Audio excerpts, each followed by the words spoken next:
Mawakili wetu wametuhakikishia hata kwa sasa tukiondoka hapa tuelekee kwa mashamba yetu na tuanze kupanda, hakuna sheria tutakuwa tunafunja.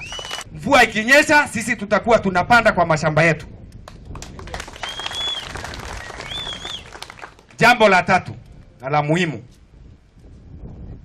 mkutano ule mwingine tutafanya utakuwa mkutano wa kufuka kuelekea Canaan kwa mashamba yetu kabla mvua haijanyesha. Mashamba tunajua ni ya county na tukapewa title deed na tukapewa title deed halali.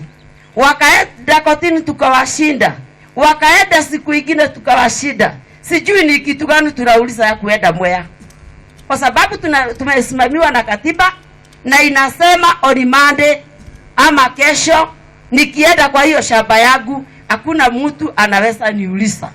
Sheria ya Kenya, katiba ya 2010 article 64 ina kuprotect wewe mumiliki wa title deed as a private owner of property. Mimi nasema hivi, wewe uko na haki miliki na unajua shamba lako liko hapo.